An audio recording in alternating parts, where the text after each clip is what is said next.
Hej alle sammen, velkommen til. Jeg vil lige prøve at lave en hurtig gennemgang af de nye LoRa-moduler, og hvordan man lige indtaster dem i systemet, og hvordan man lægger scripts ind osv., og de muligheder, der lige kort er med den. Det bliver lige en kort video her i weekenden, I kan gå på weekend med, og så kan I prøve at lege lidt med den. Jeg har installeret to LoRa-moduler her. I kan se, at jeg har installeret dem på en Shelly 1 generation 3. Det første vi skal gøre, når vi har installeret den, det er egentlig, at vi skal sikre os, at vi har det rigtige software. Jeg har sørget for at få den firmware opdateret til version 1.6. Det har jeg gjort lige nu, så er det en 1.6.0 beta, jeg kører på. Den er ikke blevet kørt ud på mine enheder endnu, men den skal nok komme. Så det her, det er en 1.6.0 beta, den kører på, og det skal I selvfølgelig sikre jer, I har både på den ene enhed og på den anden enhed, og begge to er selvfølgelig softwareopdateret. Nu har jeg snydt lidt og gjort det helt klar. Når I har opdateret den til 1.6.0, så skal I vælge add-on-modul, og så skal I selvfølgelig vælge jeres LoRa-modul og gemme enheden. Det kræver selvfølgelig den i genstarter enheden. Det skal vi gøre på begge enheder. Så rebooter begge enhederne. Nu har vi egentlig LoRa-modulet lagt på. Det skal selvfølgelig være koblet på. Det kan I også se, at enheden de er selvfølgelig koblet her på bagsiden. Jeg kan lige vende om og sige, at LoRa-modulet de ligger her bagpå koblet på enhederne. Men når vi har vores software herovre, så skal vi have lavet nogle scripts til det. Jeg har klargjort mine scripts her, men jeg kan sagtens hjælpe lidt med, hvordan vi gør det. Nu laver vi egentlig lige sendescriptet først. Det giver mest mening. Vi giver det et navn og kalder det for sender. Min kollega Ronny og jeg har lavet et script, der er 128 bits krypteret. Det synes vi var en god mening. Der lå nogen derinde, men vi har lavet nogle nye på dem. Vi skal nok lægge scriptsen ud tilgængeligt. Det I egentlig selv skal gøre, det er, at I har mulighed for at ændre jeres krypteringskode her. Jeg bruger wefreestar.com til at generere en ny kode. Så jeg er sikker på, at der ikke er nogen, der hacker den. Det vil sige, at jeg tager denne her kode og lægger ind i min sender.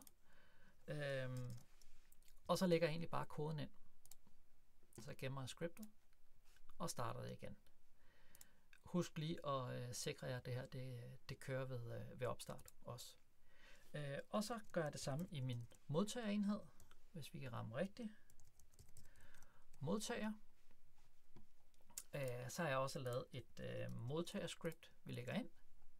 Og der skal vi selvfølgelig lige sikre os, at den samme kode også i modtageren selvfølgelig står det samme begge steder. Ellers så vil det selvfølgelig ikke virke. Og igen, jeg sikrer mig, at vi lige har enheden. Hvis vi kigger over i vores scener nu, så har vi faktisk allerede nu fået nogle LoRa-moduler her, der kører. Det her script, jeg har lavet her, det skulle egentlig meget gerne gøre, så når jeg tænder den enhed, så skulle den anden enhed meget gerne tænde bagefter. Det gør den også her. Vi kan lige skifte over, så I lige kan se med her. Det betyder egentlig bare, at når jeg trykker på den her enhed, så tænder og slukker den anden. I kan se, at der er en lille smule forsinkelse på. Det vil der være på LoRa. Det er ikke en med det samme, men vi snakker til kunst mulighed forsinkelse på. Når jeg trykker på knappen, så kan I se, så tænder enheden, og så slukker den anden, og når jeg slukker igen, så slukker den igen. Helt simpelt script til at lave de her funktioner. Min egen test, man skal være opmærksom på, når man laver de her test, at LoRa er meget følsom over for bevægelser osv., så man skal gerne stå stille, når man gør den her. Jeg har selv, nu gør vi det lige, nu tager vi simpelthen lige og logger på Google Earth, så I lige kan se, hvor mine tests, de lige kommer. Kan du komme væk, hvis bare et kort. Jeg bor heroppe omkring. Og jeg har lavet en test, der gik herned til, og der har en afstand på 966 meter. Den virkede fint. Og jeg har lavet en test, der kørte herfra, og så kørte jeg herud til, hvor jeg også kunne nå det. Så kom jeg på 1,3 kilometer. Og det er ind over normal bebyggelse. Jeg havde lagt den uden på min terrassebord, der lå den derude. Så den afstand, men igen, der er meget, der spiller ind. Jeg havde også, hvor jeg kørte enkelte test, hvor jeg så kørte herover, og der virkede den faktisk ikke. Så det er meget an på, hvad der er foran, og hvad der er bygninger og høje bygninger osv. Jeg havde også en kirke.